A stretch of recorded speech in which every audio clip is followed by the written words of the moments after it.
Hola, comunidad universitaria de la UAM. Soy Sánchez García Daisy Samsara, de tercer semestre Grupo A, en la carrera Licenciatura en Psicología. Hola, buen día. Hoy nos encontramos en compañía del maestro y psicólogo José Manuel Solís Miranda. Hola, ¿qué tal? Buenas tardes. Buenas tardes, profe. Es un privilegio tenerlo aquí. Nos gustaría que nos compartiera un poco sobre su experiencia como asesor en las prácticas educativas. Ok. ¿Experiencia en general? Sí. Pues son muchas cosas. Principalmente la experiencia que se obtuvo es con la asesoría de los estudiantes. Te adentras como en una parte en donde hay mucha creatividad, pero también mucha inseguridad con los estudiantes.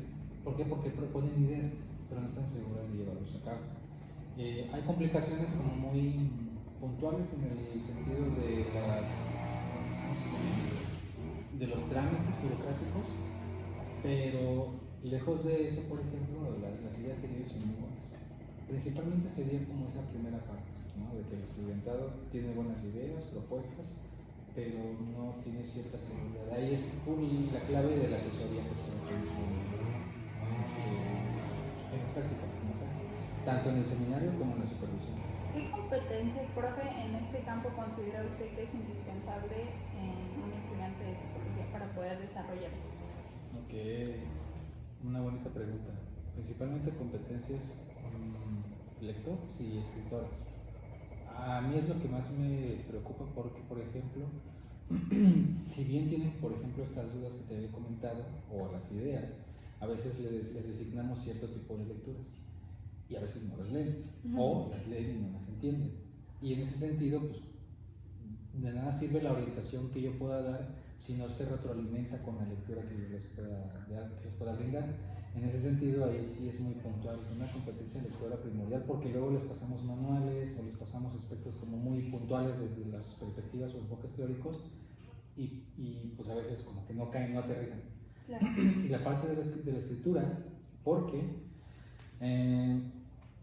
tienen las ideas, pero cómo las plasman en el papel, es decir, en toda intervención en este aspecto, por ejemplo, educativo, obviamente también depende de qué aspecto de la psicología educativa va a trabajar, ¿no? Pero generalmente plasman las ideas en una plantilla, en una carta descriptiva, en una planeación básicamente. Ya es que luego pedimos la estructura de que si van a hacer actividades con el alumnado, por ejemplo, dime qué actividades, cuánto tiempo, desarrolla bien las instrucciones, las indicaciones, y ahí es donde se pierde, en donde básicamente dan como puntos muy puntuales como si fuera instructivo, y no, debemos de desarrollar también la parte de la escritura, porque imagínate, si esta actividad, por ejemplo, esta idea es muy buena, pues ya está el papel, pero imagínate que ese papel llegue a manos de una persona que está en Chihuahua, ¿no? Y tiene que entender justamente qué aspectos de los que llevaste a cabo son importantes o se pueden adecuar. Principalmente esa. Y competencias socioemocionales, es decir, en el sentido cierto de la capacidad de gestionar estas emociones que a veces tienen los estudiantes. Este tipo de miedos, inseguridades o de que no quiero hacer las cosas o no quiero o no me atrevo a hacerlas, y principalmente también para el día en que se lleguen a relacionar con las autoridades, en este caso educativas, ¿no? ¿Por qué? Porque a veces también caen en el error de tomarse todo a pecho, ¿no? O este tipo de asesorías que les doy o retroalimentaciones que les he dado se lo toman muy personal, y es precisamente como no es el punto de esa retroalimentación, se molestan, se enojan, ¿no? Y yo considero que al menos aquí en la parte académica, ese tipo de cosas, pero en el escenario también, porque también obviamente pues el escenario te exige algunas cosas que a lo mejor tú no estás de acuerdo, ¿no? O te da coraje que no atiendan cierto tipo de necesidades o problemáticas del estudiantado y se enganchan, se casan con eso. Entonces ese tipo de cosas, saber dirigir, la comunicación asertiva, la gestión de la parte emocional, ¿no? Una inteligencia emocional también. Y una tercera competencia personal que podría sumar son los aspectos, pues muy, sí, muy desde la persona, de la responsabilidad, los valores y principios que te puedan regir. Porque básicamente les pedimos avances, ¿no? de las actividades y no lo traen. Y es como de, es que se me olvidó. Es como de, a ver, espérate, entonces, gestiona tantito, organiza tus tiempos, tus actividades, tienes que cumplir con todo y no me vengas a decir como ese tipo de pretextos. Es que no me avisaron. Pregunta, ¿no? Por ejemplo, involúcrate. Esas son como tres cosas muy puntuales que podría yo comentar. ¿Y usted cómo recomienda que nosotros como estudiantes podamos enfrentarnos a esos como miedos, ¿no? que podríamos llegar a tener precisamente en las prácticas educativas, ¿no?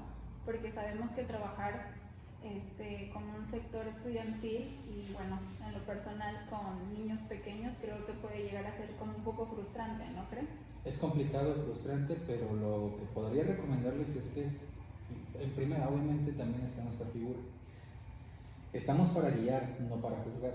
Y obviamente pues no sé de casos, al menos, ¿no? que el estudiante se haya sentido atacado, criticado destructivamente por un docente, no es sabido. O en su caso puede llegarse a dar la situación de que a lo mejor pues, no es que reciba tanta crítica o nada más es negligente, ¿no? También hay casos de ese tipo donde el profesor o es muy así, muy tajante, no sé cómo decirlo, no es empático con sus retroalimentaciones o es muy negligente, es como de pues, hagan lo que quieran, ¿no? A esto me refiero precisamente cuando en primera tenemos que tomar en cuenta que el docente es un guía.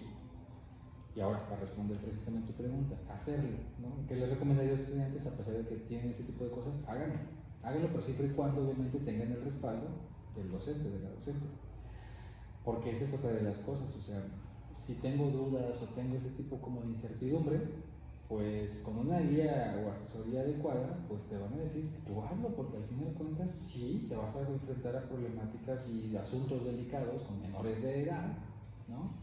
O que en su momento llegan padres de familia y les dicen a los practicantes cosas que no están de acuerdo y cómo le haces, ¿no? Entonces es atreverse sin miedo, bueno, obviamente, si sientes miedo, hazlo con todo el miedo, porque quien nunca tropieza es porque nunca ha querido avanzar, entonces pues preferimos que el estudiantado experimente que a veces no todo va a ser de la manera teórica y que comience a ajustar su comportamiento, en este caso académico, por ejemplo.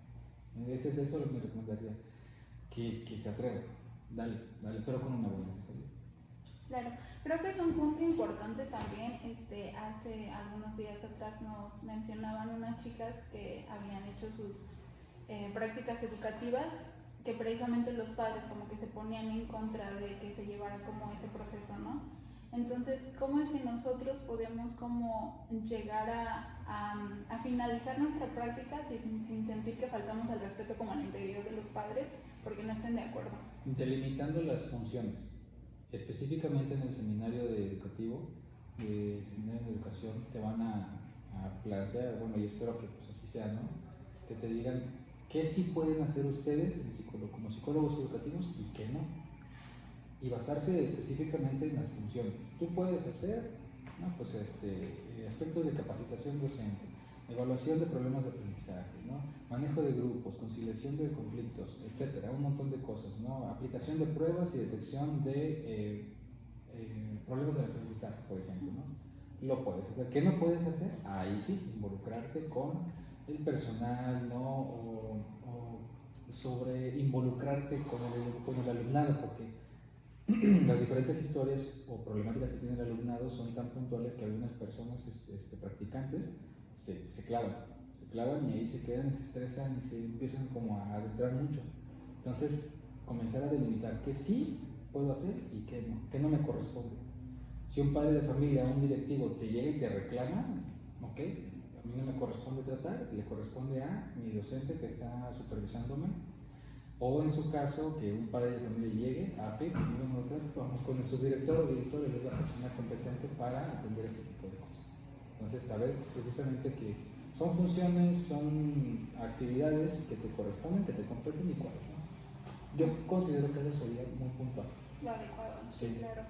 Entonces, ¿considera que también es óptimo tomar terapia como personas individuales ya?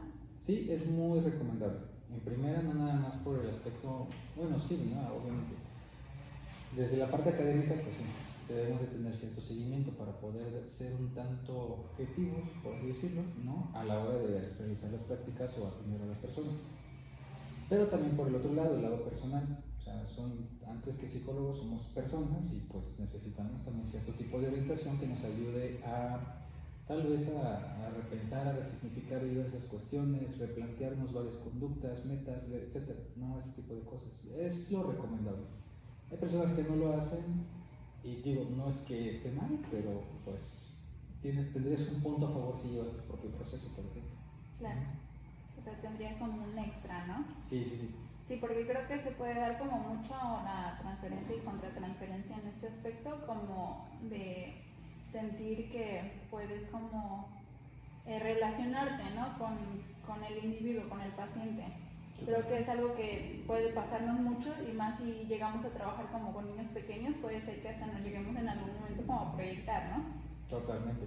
Sí, sí ha pasado, la verdad, sí ha pasado que algunos estudiantes se clavan bueno, pues clavan con un tema de lo que le pasó a un niño o en el trabajo grupal atienden más a un niño que a otro, que a los demás. Entonces, sí pasa, pero es recomendable pues, este tipo de procesos. Ok, y bueno, es algo que es una duda un poco personal. ¿Cree que las prácticas funcionen para darnos cuenta si queremos o no queremos esta carrera en general? A esta carrera en general no estaría seguro. Sí, o sea, sí, pero muy mínima parte. ¿Por qué? Porque es un trabajo. Los psicólogos trabajamos con personas. Punto. Y si a ti no te gusta el contacto interpersonal, relacionarte, ¿no? Esta habilidad interpersonal no la quieres desarrollar y no te gusta, bueno, pues podrías pensarle, aunque no lo define todo. Porque como psicólogos entendamos también que no necesariamente vamos a tener cierto tipo de contacto personal. O sea, es de todo el día, ¿no? Básicamente. Pero hay algunas actividades del psicólogo que no implican un contacto interpersonal y no es como que defina precisamente si vamos a desarrollarnos en la carrera o no. Lo que me lleva a que podría definir si te gusta o no la educativa, ¿no? Ese tipo de cosas que pueden plantearse de decir, no es que no me gusta el trabajo con los niños y nunca he trabajado con ellos, como que ¿por qué dices eso si nunca lo has experimentado? Cuando lo experimente y ya sepas cómo está el tejimaneje de todo, ahí sí, ahora sí dime, ¿te gusta? No, se vale, vamos a tu interés, a tu tema de interés, por ejemplo. Aunque no definiría totalmente la carrera. Ok, entonces por ejemplo, con esto de que me acaba de explicar, ¿cómo es que uno podría como enfrentar esta situación si la educativa no es a lo que quisiera dedicarse y no siente que está dando todo en la práctica, para no sentir como frustración de que va a lo mejor como mal en la escuela por llevar esa práctica en ese semestre?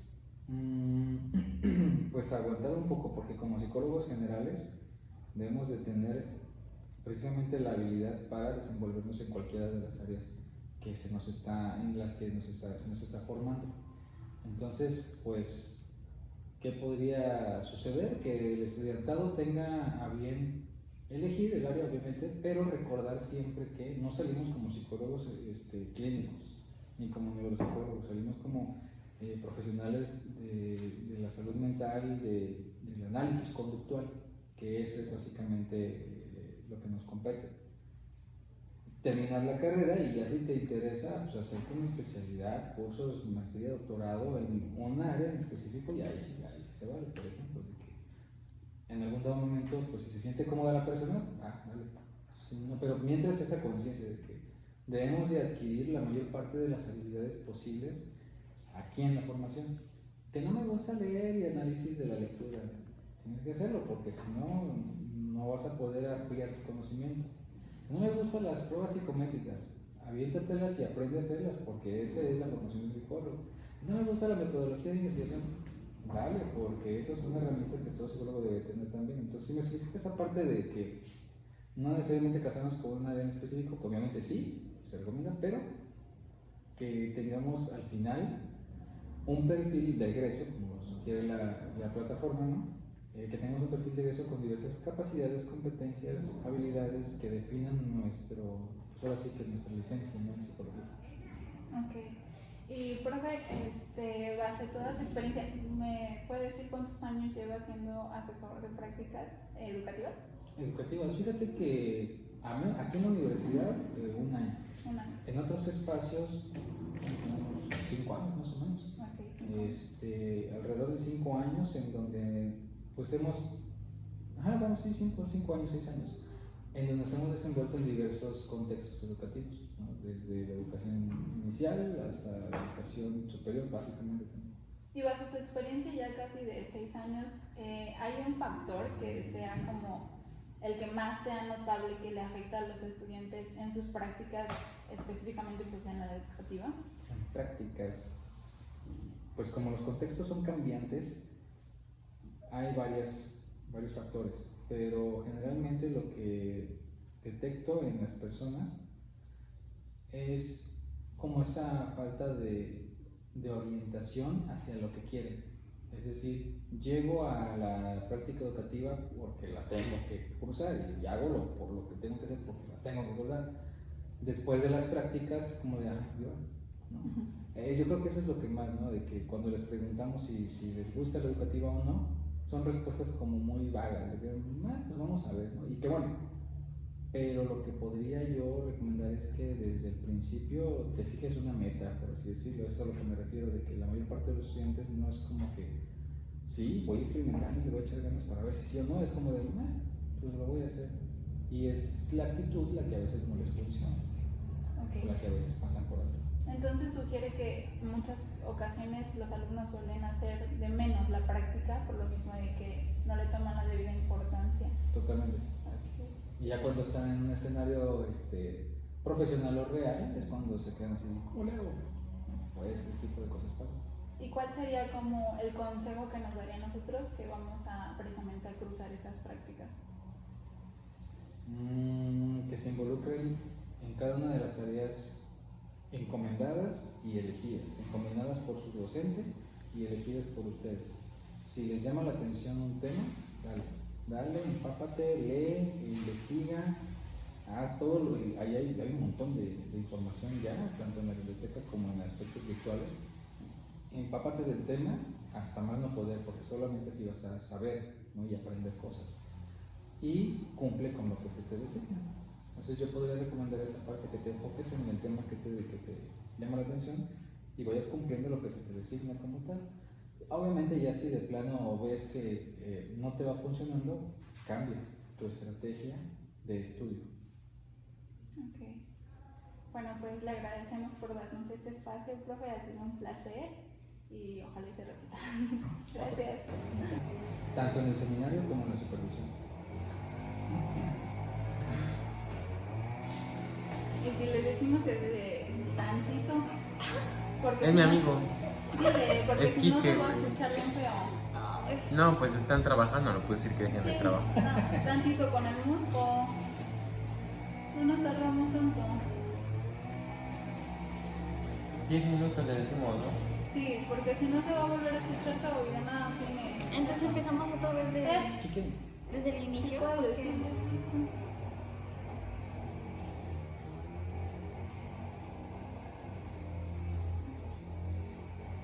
Bueno, ya se va, ¿no?